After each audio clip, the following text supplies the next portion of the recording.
मैं एक लड़की हूँ और मेरे साथ एक बहुत डरावना एक्सपीरियंस हुआ जब मैं 14 साल की थी। हमारे घर के पास एक पार्क था जहाँ मुझे अपने दोस्तों के साथ जाना बहुत पसंद था। ऐसे ही एक दिन मैं अपने दोस्तों के साथ पार्क में बैठी हुई थी, तभी मेरे पास 14-15 साल की एक लड़की आई और उसने मुझे अपने साथ चलने को कहा। आमतौर पर मैं ऐसे मौके पर हाँ कहती हूँ, लेकिन उस लड़की में कुछ अजीब था, इसलिए मैंने उसे मना कर दिया। इस घटना के 1 महीने बाद एक दिन टीवी पर गायब लड़कियों की खबर आ रही थी, जिसमें दिखा रहे थे कि शहर से छोटी छोटी लड़कियां गायब हो रही हैं।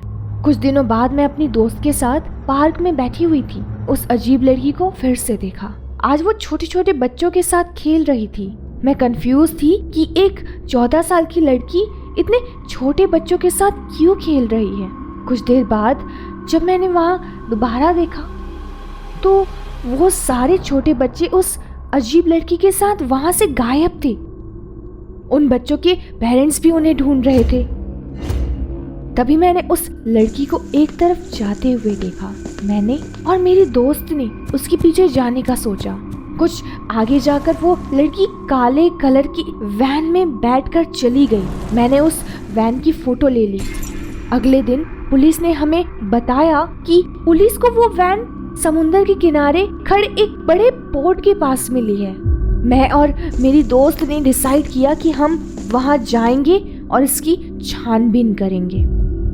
अगले दिन हम वहां पहुंचे। काले रंग की वैन बहुत बड़े पोर्ट के सामने खड़ी है। हमने झांक कर देखा तो हमें पोर्ट के अंदर किसी के होने का एहसास हुआ। हम डरते हुए अंदर गए। हम जैसे ही पोर्ट के अंदर पहुंचे, हमें वहां गंदी बदबू महसूस हुई। मैं और मेरी दोस्त दोनों अलग अलग दिशा में जाकर छानबीन करने लगे। वो पोर्ट बहुत बड़ी थी। अभी मैं वहाँ कुछ ढूंढ ही रही थी कि मैंने अपनी फ्रेंड जेसिका के जोर से चिल्लाने की आवाज़ सुनी। मैं उसके पास गई तो मैंने देखा कि वो डरी हुई थी और एक बड़े कंटेनर की तरफ इशारा कर रही थी। मैंने उस कंटेनर में झांक कर देखा तो मेरे होश ही उड़ गए। उस कंटेनर के अंदर बहुत से ह्यूमन बॉडी पार्ट्स, खून और ह्यूमन स्किन रखे हुए थे। ये सब देखकर मुझे उल्टी होने लगी। मुझे लगा कि मैं बेहोश हो जाऊंगी। उसी वक्त मुझे समझ आ गया कि वो सारी बच्चियां कहाँ गई। हमने पोर्ट के बाहर चेक किया तो हमें अपने आसपास कोई नहीं दिखा। हम पोर्ट से उतरकर बाहर भागे और हमने पुलिस को कॉल करके सारी बातें बता दी।